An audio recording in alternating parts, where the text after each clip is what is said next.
तो चलिए आज बात करते हैं उस राज्य की कहानी की जिसे भारत का दिल भी कहा जाता है।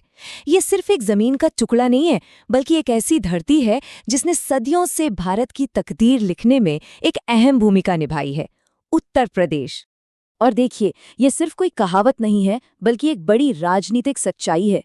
ये वो धरती है जो श्री राम, श्री कृष्ण और बुद्ध की जन्मभूमि है, तो वहीं कबीर और महावीर की कर्मस्थली भी। इसी राज्य ने भारत को सबसे ज्यादा प्रधानमंत्री दिए हैं और देश की राजनीति की दिशा क्या होगी ये तय किया है। तो सवाल ये उठता है कि आखिर ये धरती भारत का हृदय बनी कैसे? इस सवाल का जवाब छिपा है इसके हजारों साल पुराने इतिहास में। तो चलिए इस ऐतिहासिक सफर पर निकलते हैं और जानते हैं उत्तर प्रदेश की कहानी। तो कहानी की शुरुआत करते हैं एकदम शुरू से, प्राचीन काल से, जब इस जमीन पर सभ्यता की पहली किरणें पड़ रही थीं। उत्तर प्रदेश की जड़ें वाकई में हजारों साल पुरानी है। प्रतापगढ़ में मिले इंसानी बसावट के सबूतों से लेकर मौर्य और गुप्त जैसे महान साम्राज्यों तक। वैसे प्राचीन काल में इसे ब्रह्मर्षि देश या मध्य देश के नाम से भी जाना जाता था, क्योंकि यही वो इलाका था जो आर्य संस्कृति का, आप कह सकते हैं, एक तरह से गढ़ बन गया था। अब 6ठी शताब्दी ईसा पूर्व तक आते आते भारत में पहले बड़े राज्य बनने लगे थे, जिन्हें महाजनपद कहा जाता था। ये उस समय की सुपर पावर्स थीं, जो अपना दबदबा बनाने के लिए एक दूसरे से मुकाबला कर रही थीं। और अब जो बात सामने आती है वो सच में हैरान कर देने वाली है।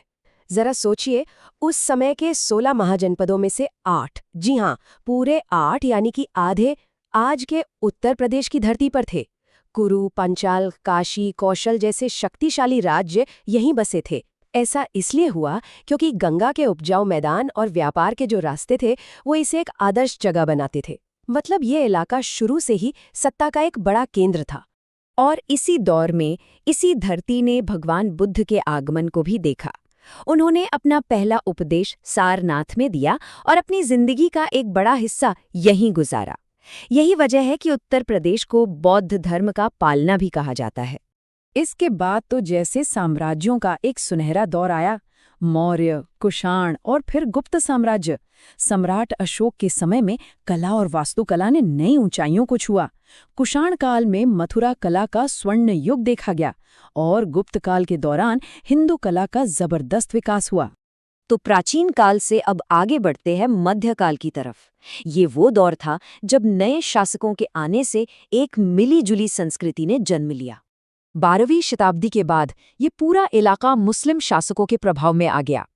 दिल्ली सल्तनत के समय गुलाम वंश, खिलजी वंश और तुगलक वंश ने यहाँ शासन किया और इसी के साथ इस क्षेत्र का सामाजिक और सांस्कृतिक ताना-बाना भी बदलने लगा। और फिर आया साल 1526, एक ऐसा साल जिसने हिंदुस्तान के इतिहास का पूरा रुख ही मोड़ दिया। बाबर ने इब्राहिम लोदी को हराया और मुगल वंश की नींव रखी और अगले 200 सालों तक इसी उत्तर प्रदेश की जमीन से पूरे उपमहाद्वीप पर शासन चलता रहा। और मुगल शासकों की बात हो तो अकबर का जिक्र तो सबसे पहले आता है। उन्होंने आगरा के पास फतेहपुर सीकरी को अपनी राजधानी बनाया और एक ऐसी मिली-जुली संस्कृति को बढ़ावा दिया जहां कला, साहित्य और संगीत का अद्भुत विकास हुआ। इसी मुगल दौर की सबसे खूबसूरत देन थी वो संस्कृति जिसे हम आज गंगा जमुनी तहजीब के नाम से जानते हैं। ये असल में क्या था? ये था हिंदू और मुस्लिम परंपराओं का एक बहुत ही अनोखा संगम। सोचिए, उर्दू जैसी भाषा का विकास या कथक नृत्य की मिलीजुली शैलियां, ये सब इसी तहजीब की देन है। अब देखिए, 18वीं शताब्दी में जैसे जैसे मुगल साम्राज्य कमजोर पड़ने लगा तो इस मिली-जुली संस्कृति का केंद्र दिल्ली से हटकर लखनऊ में बस गया, जो अवध के नवाबों की राजधानी थी। और यहाँ कला, साहित्य और संगीत का एक बिल्कुल नया दौर शुरू हुआ। और यहीं से कहानी पहुंचती है आधुनिक काल में।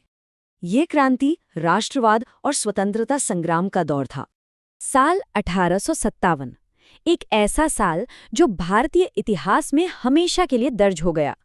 इसी साल ब्रिटिश हुकूमत के खिलाफ आज़ादी की पहली बड़ी लड़ाई का आगाज हुआ। और इस बड़ी क्रांति की जो पहली चिंगारी थी वो कहीं और से नहीं बल्कि उत्तर प्रदेश के मेरठ शहर से ही भड़की थी। ये विद्रोह करीब 1 साल तक चला और देखते ही देखते पूरे उत्तर भारत में फैल गया।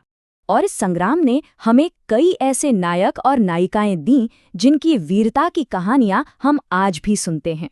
झांसी की रानी लक्ष्मीबाई, मंगल पांडे और अवध की बेगम हजरत महल, इन सभी महान क्रांतिकारियों ने इसी मिट्टी से जन्म लिया था। वैसे ब्रिटिश शासन के दौरान इस प्रांत का नाम भी कई बार बदला। एक तरह से इसकी पहचान भी बदलती रही। पहले ये नॉर्थ वेस्टर्न प्रोविंसेस कहलाया, फिर 1902 में United provinces of Agra and Awadh बना और आखिरकार 1950 में इसे वो नाम मिला जिससे हम इसे आज जानते हैं, उत्तर प्रदेश। तो आज़ादी के बाद स्वतंत्र भारत में उत्तर प्रदेश की क्या भूमिका रही? इसने एक नए राष्ट्र की तकदीर को कैसे संवारा? चलिए देखते हैं। साल 2000 में एक बड़ा बदलाव हुआ। जो राज्य के पहाड़ी इलाके थे, वहां विकास और प्रतिनिधित्व की जरूरतों को देखते हुए उत्तर प्रदेश का विभाजन किया गया और एक नया राज्य बना, उत्तराखंड। लेकिन इस बंटवारे के बाद भी उत्तर प्रदेश का जो राजनीतिक कद था वो जरा भी कम नहीं हुआ।